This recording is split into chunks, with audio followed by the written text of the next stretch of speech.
Hello and happy Friday. Welcome to another episode of Conversations with Coco with me, your host, Coco. We are going to have a fun show today. As I have been telling you for the last two episodes, May is Mental Health Awareness Month, and I had two different mental health shows this month. I appreciate those of you that checked into that listened to my last episode with my best friend. That one was a great one. Appreciate her for coming. And I also wanted to thank my guest earlier this month, Sarita, for coming as well. I think that Mental Health Awareness Month was successful, and I am happy about it.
Is everything okay?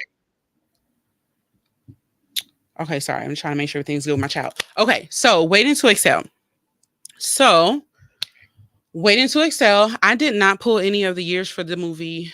It came out late 90s, I'm sure.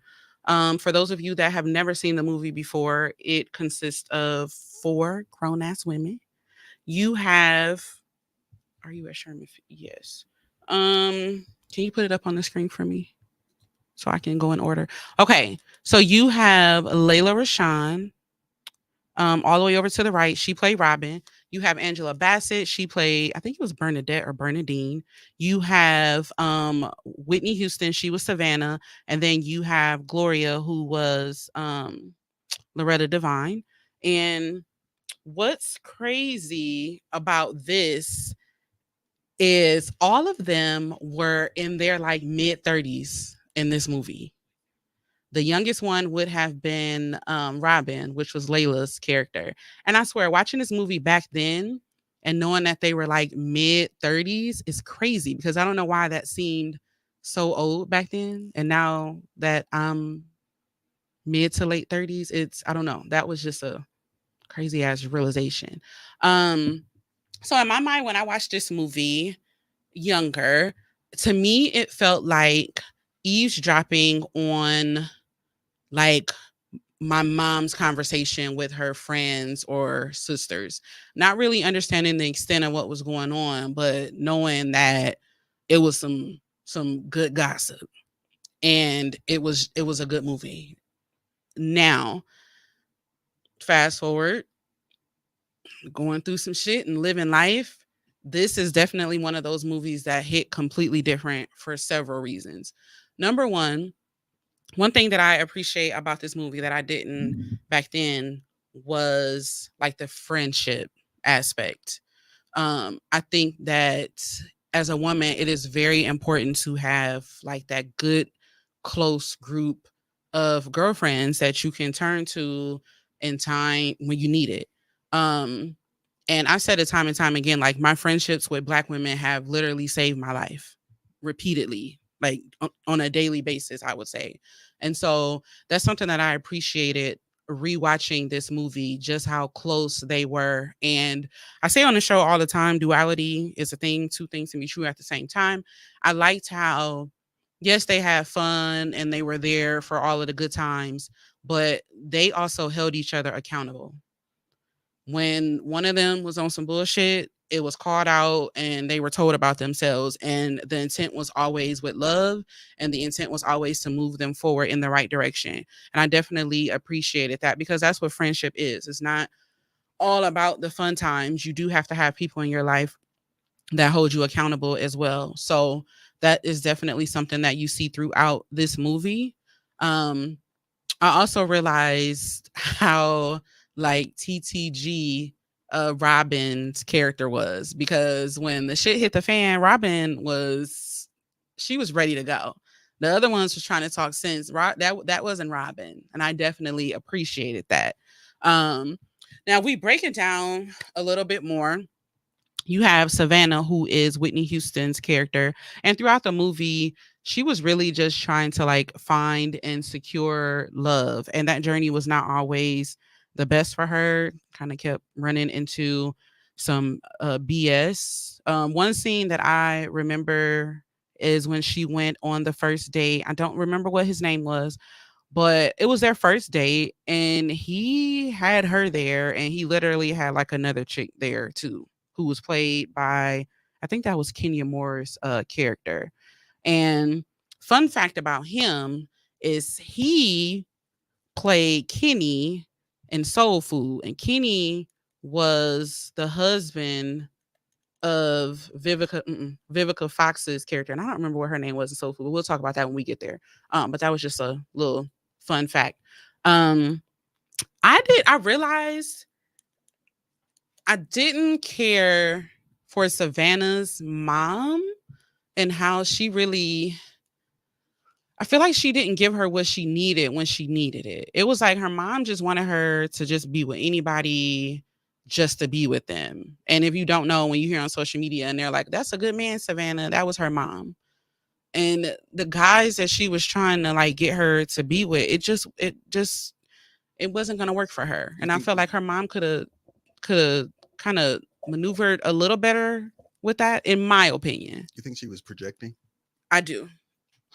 I think that she definitely was projecting, but I also think too, I mean, with the older generations, they kind of just got married really just to be doing it. And her mom was probably like, you're not getting any younger, like, just go for it. And I just kind of wished it wasn't like that, although it's like I get it. But yeah. Gloria, I'm not really gonna focus on her too much. I mean, she's a single mom, grown up son. I think her son's dad I think he was gay. Please don't quote me on that, but if I remember correctly, I think he was. And then Robin was just out here in these streets. She was dating and trying to figure shit out. That's just what she was doing. But I really wanted to focus on Bernadette, which is Angela Bassett's character. Now, again, watching this movie before younger, I did not realize the extent of what she went through.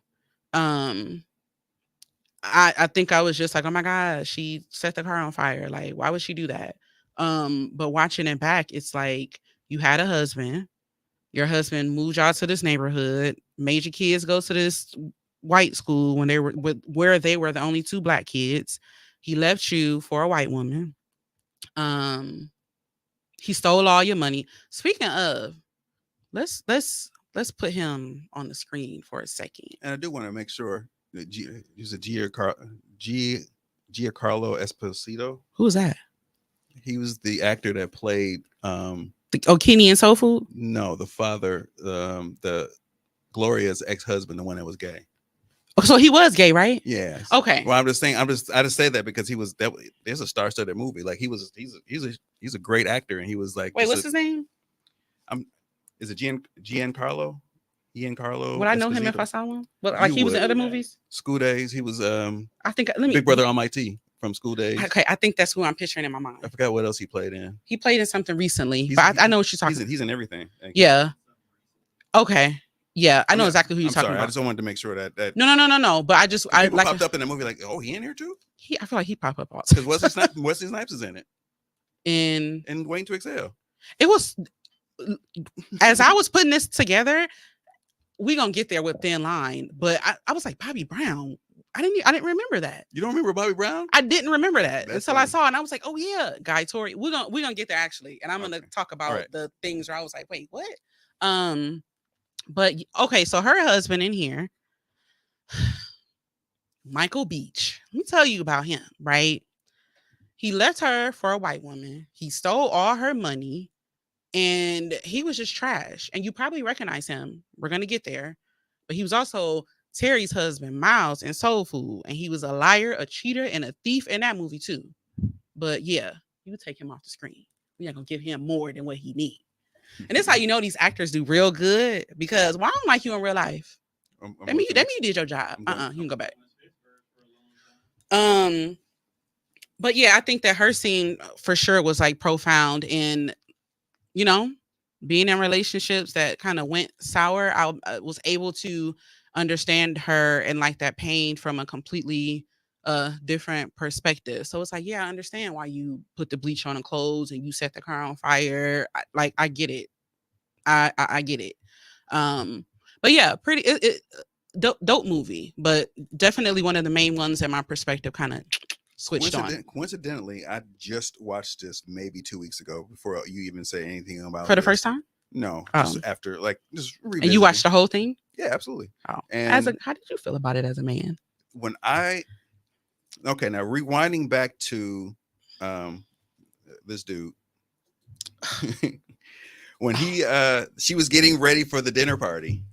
While she's getting ready for the dinner party, he uninvites her to the dinner party that she kind of says she didn't want to go to anyway, but because he was going, and he was like, yeah, she would not like it if you were here. The way he did it was the audacity. Like Niggas ain't shit, but that nigga ain't that shit. he And he. I'm not agreeing that niggas ain't shit, but if I mean, he was not shit at all. at all, and left her there. She said, "Well, all the time I was loving you, you was busy loving yourself." But that was the day he left that day too. He went to 11 years. he went to the dinner party and never came back. Don't you realize that, right? He said, Yeah. I'll come back and get my But if things I later." remember correctly, because it's been so long since I watched this, didn't at some point he try to come back? Mm-mm. Okay, I don't know why I ever thought he tried to circle back and was like, "Oh, I No, messed up." the next time we saw him was in divorce court, in the court, when she got all his like offshore accounts and all this other stuff that he would have. Whew, yeah. But yeah, But yeah, that's that. So speaking of niggas ain't shit, Mr. Beach, we gonna go move on to this next movie, Soul Food. Now, let me tell you about Soul Food. Soul Food is definitely one of those movies that I have watched so many times. So many times. Now, you know what? On this picture at the bottom right, the tall guy, that's the guy that I was talking about. That's who took Whitney on that first date and Waiting to oh Excel. right, he wasn't. Yeah, he Yeah. was. Yep, that was the same. Because when he came on the thing, I was like, Kenny. He uses her toothbrush. The same one. So yeah, it was funny She how still all of fucked this him. kind of funny how all of this like crosses over. But Soul Food is definitely one of those movies that I watched quite a few times. Here's the thing with Soul Food, right? Back then, I really thought Terry was a bitch. Why she always mad? Why she always complaining? Why she always got all these problems? Like, what is the problem, right? Oh, well, then you get older and you realize Terry was not the villain. Terry actually needed to be saved from this chaotic mess. Now, let's take a journey. And I also think it's crazy. I just noticed that they have her picture like the biggest in the middle. Yeah. And speaking of, let's take this journey. Terry paid for Bird's wedding, Bird's salon, took care of all Big Mama's medical bills and Big Mama's house. Her other sister to the right hand side, I don't know why I can't remember her name. Bird, Terry, and True. What's I sister can't on the right remember hand that side? girl name. Oh, Vivica Fox. Yeah, I don't know why I don't remember her sister's I name. can't remember her name. I'll find it. Here's the thing that her sister slept with her boyfriend when they were younger, Kenny at the bottom. Yeah, slept with him and then married him eventually and had kids with him. So at this point, the whole family, Maxine. Yes. So Maxine slept with her sister's boyfriend when they were younger and then married him and had kids with him.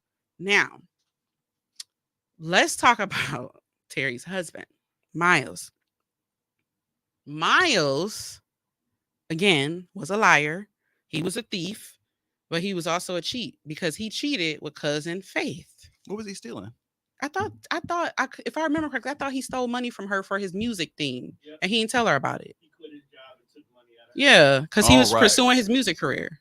Now, mind you, the music sound good. Again, two things to be true at the same time.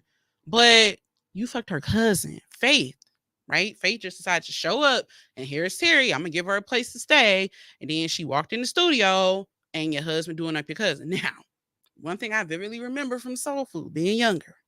That was a hell of a sex scene.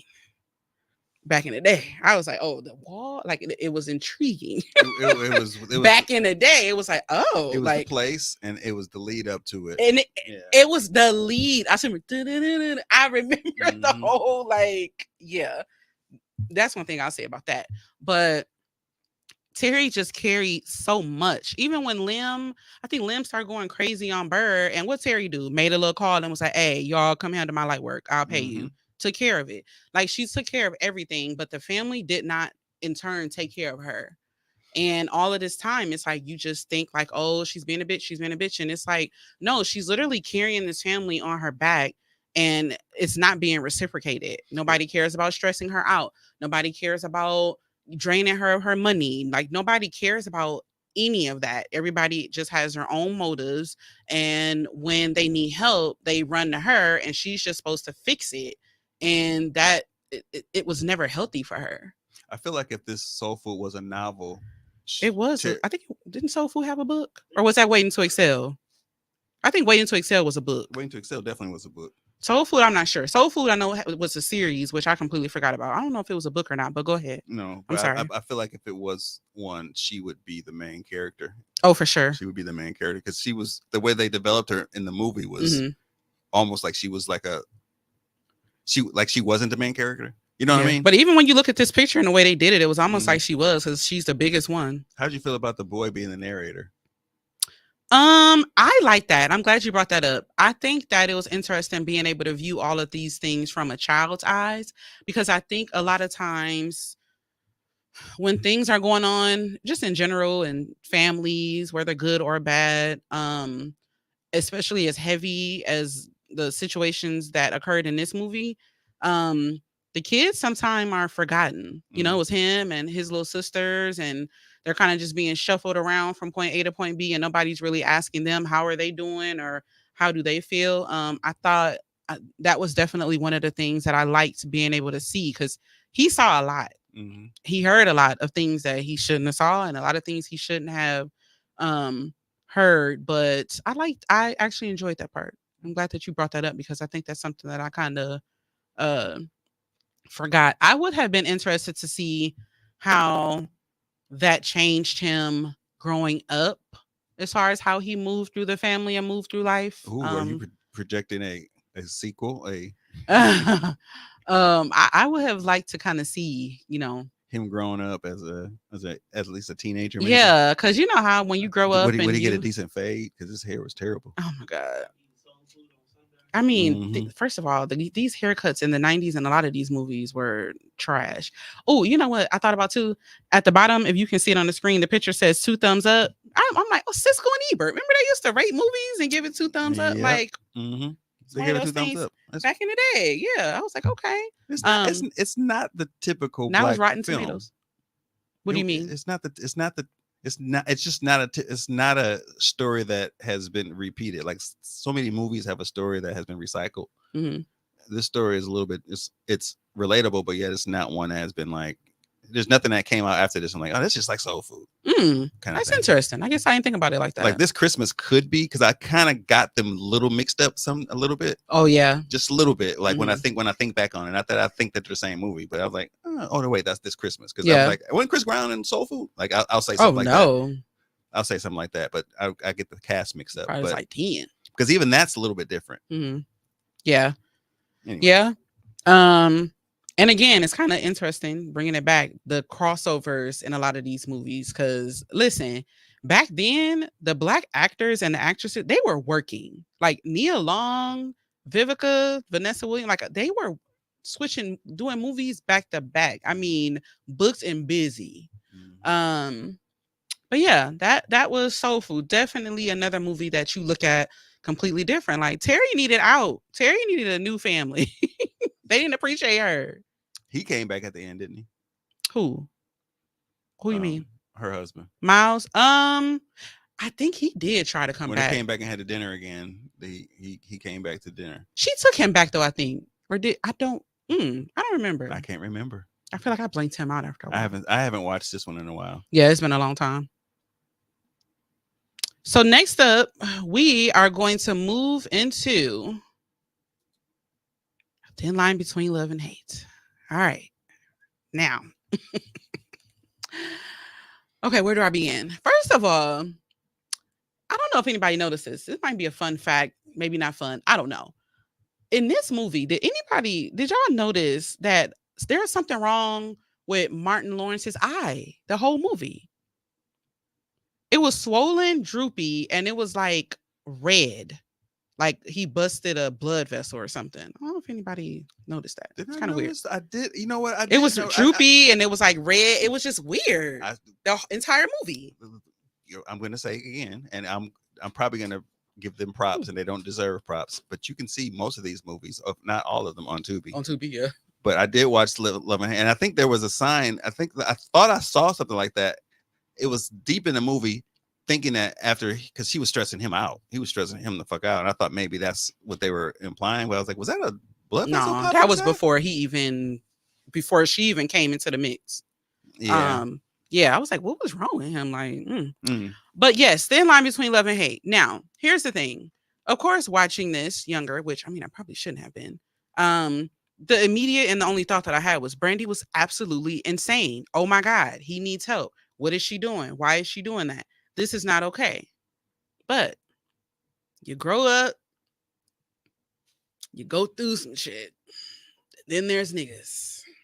Now, yes, Brandy was crazy, but he deserved it. Here's why.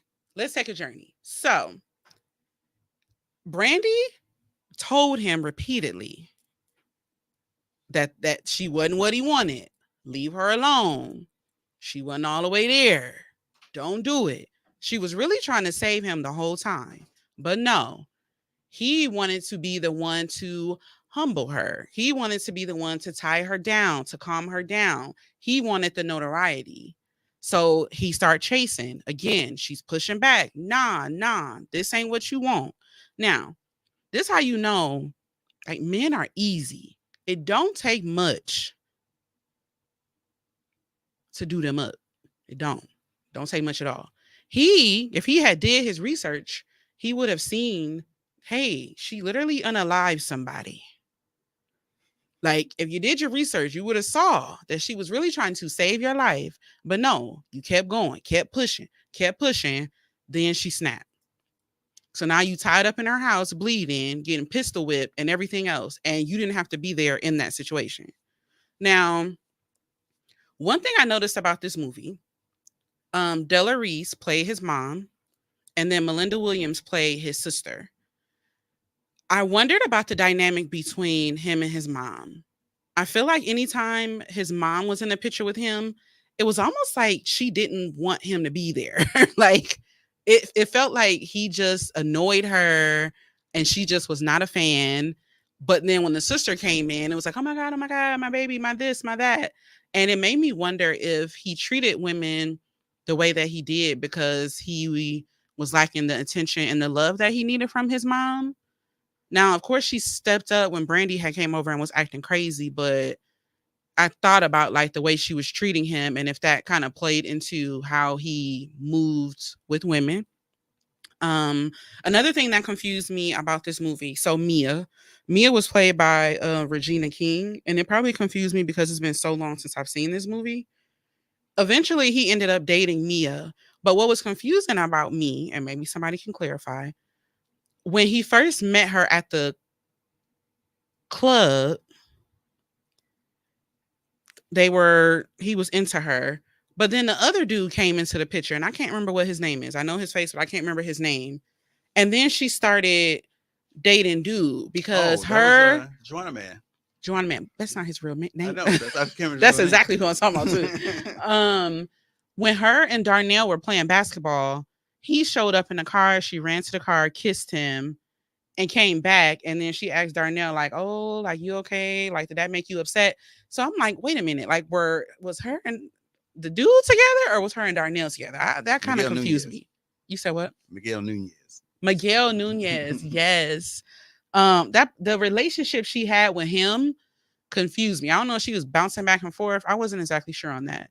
Um, but yeah, Brandy, I'm not saying that Brandy was right. I'm just saying that I feel like she warned him and he did not heed that warning. I mean, you took her limo to another bitch house on her birthday, took this girl out, stayed out all night, spent the night with her limo outside the whole night. And you thought that she wasn't gonna react to that? Like, it was it was her birthday. And you had the audacity to be mad at her. Like, again, no, she wasn't right, but you were not right either. And you should not have done that. You should have left her alone, like she said. So the lesson here is when people tell you don't play with them, when people tell you to be careful and they are giving you warnings, heed those warnings. They're giving them to you for a reason and they could be life-saving. Thankfully, things didn't end a lot more tragically for him, but it could have. So, as a grown ass woman, this movie definitely different perspectives because I'm like, yeah, he had you fucked up. You do what you need to do. All right, so from the male perspective of a man who grew up in the 90s as, I guess, I mean, Martin a little older than me. I think about Is he? 4 or 5. I think about 5 years old, Yeah. maybe 4 or 5 years older. And Bobby Brown. I mean, they're all the same. Bobby Brown. I was just telling Tommy, I completely forgot that Bobby Brown was in this movie. Yep, that was his homeboy. Homie. So they owned a club. Yep. They owned a nightclub. Yes, Chocolate City, Chocolate something. City, yeah. And the life of a club promoter or a club owner in a big city warrants you to be in the limelight and have a lot of attention, a lot of girls.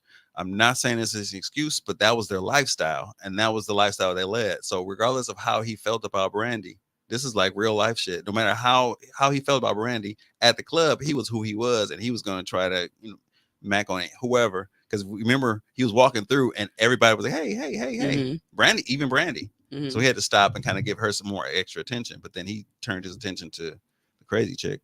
But Brandy is a crazy chick. You talking about Brandy, Mia? Mia, I'm sorry, Yeah. Brandy. Yeah, he turned his attention to Brandy, but Mia was there too, trying to. And it's like, I get that, but let it stay at the club. I feel like that Mhm. persona was who he was, because it wasn't just at the club; it was Right. outside the club as well. Right. Well, that he was living that life, And there was no separation between the two. and he refused to, Yeah. to return back. And so, real life, if it ended and he did end up with Mia, he fucked over. Yeah. He cheated on her. And that was unfair to bring part 2. Yeah, and that's another part 2. Ooh, I don't know if I guess I would kind of be curious what happened with Brandy, but I think we kind of know. It'll just be the next victim. For you just said something and I was going to respond to it. You said a part 2 me. Oh, it wasn't fair for him to bring Mia into that.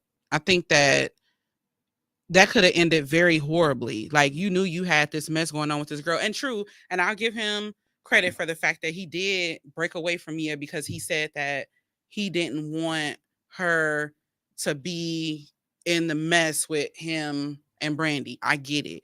But I think that by the time he made that decision, it was already too late. And the decision should have been made way before that. Mia should have listened to her friend Peaches and went on about her business and went back to the Air Force or wherever it was she was going, because he didn't mean her any good. He didn't. So I am going to sprinkle in to my flow movies that I didn't care for. And I think the two of them are probably going to be pretty shocking because most people like them, but they were just. I did not know this was the order. All right. My judge. What you? Oh yeah, so you can put up the. Yeah, I next know, one. but I didn't know when you put in the order that this is what Y'all can judge me all you want to. Poetic Justice. Now, I am not saying that this was the worst movie ever, but for me, it's definitely a one and done, or it's one of those. There's nothing else on TV, so I'm gonna watch this. Now, let me tell you why. To me, the movie was boring. We know Janet. Shout out to Janet. I feel like Janet is so like timid and so like, and it kind of carried her through the movie. My favorite thing about this is the Poetic Justice braid. The braid, that's probably my favorite thing about the movie. And let me say, Tupac as an actor, I love Tupac as an actor. Like the movies that he has done, the acting that he's done, I think that he's a very good actor. I will say that. What I remember from seeing a documentary about this movie, and this might be the reason why the movie was so blah to me, it was said that Janet and Tupac had an excellent chemistry on set. But Janet had to hold back on that chemistry and not act on it as heavily as she should have. I feel like if she did, it would have been better for me. The reason why she held back so much was because her man was on set. Her man was in the movie. Now, I don't know. He eventually became her husband. I don't know if he was her husband in the movie then, but another fun fact. If you remember the post office scene with Tupac and Guy Tori, there was a Hispanic in that scene. That was her man. It wasn't? Her man was at that point was actually Q-Tip. She was married to. Are you sure? Q-Tip and Q-Tip and that's where he met. That's where he got it because No, they somebody in real life. no. I'm talking about in real life. In real life, in the beginning of the movie, Q-Tip is the boyfriend who got killed. Yes, yes, yeah, That's he is for sure. and that Yes, I remember that they part. had a thing. They had a thing for a second. I saw a documentary, and I need to. I'm gonna look up the documentary and put it in a comment. Ooh, that was a long time ago, so I would have to figure it out. But they said that the guy that she was with the guy that was there, and that's what held her back from having the chemistry because she wanted to make sure she was respectful. Now, maybe the guy that they were talking about was Q-Tip, but they said that it was the guy in the post office scene. It's a Q-Tip and Janet Jackson dated after the two met on the set of the film Poetic Justice. Then they collaborated with Got Till It's Gone because he produced that song for her. Look up, look, maybe type in Janet Jackson husband. I know that's the photographer. What's his name? Renee or something? Yeah, I sound could be like getting mixed up. But yeah, so I just feel like the movie for me, like I said, was a one and done. I feel like it was boring. It could have just been, and I understand in the movie, like she was grieving. She had so many deaths back to back. But Renee. it was Renee. Do we say what year they got married? This is crazy. It said they were married in 1991. So they would have been married by the time this movie came out, then, right? Let me see. Yeah, but What year did this movie? Why are you looking that up? Yeah. I'm gonna look up Poetic. I think Poetic Justice came out in 93. How long were they married for? Yep, this came out. The Poetic Justice came out in '93. They were married in 91, then divorced in 2003. So she was married to him for a long time. I wonder was she cheating on him? I know they connected. Was Janet Jackson husband in So that if that the Q-Tip thing must be Poetic it must not be completely true then. Justice? I mean, it could be. I don't know what she was doing behind the scenes. Anyway, Um, all right. I don't. What name? He is he's director and composer known for Poetic Justice. Yeah. So he was often visited. Okay, this might be where I got it from. Actually, I think I'm coming up on it. Let me see. So they said that he often visited the set. Maybe he wasn't in it. Maybe he just visited. He was a big part of helping to craft Jackson's sexier public image.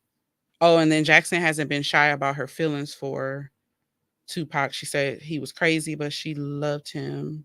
Um, but yeah, I just feel like I wanted more. And one funny thing that I noticed, that one part when she was like, "You want to smell my punani?" And then the girl came up and was like, ah. Back then I didn't know what that was. So it's later on I was like, "Oh, that's what she was talking about." Revelation. But yeah, this is a movie that I definitely never I don't ever have to see it again. I can agree with you. I apologize. I just feel like, as you described, it was boring. I think we were drawn into it because Pac was in it, and that was for sure. That was the blossoming of Pac. His album he had just he was at his height. Like he was blowing up underground as who he was. This is back when rappers wasn't always in movies, but you know they started to be in movies at this point. And he, like I said, he was good at it. Mm-hmm. He was enjoyable. Like in his different movies that I can think of, he was good. Yeah.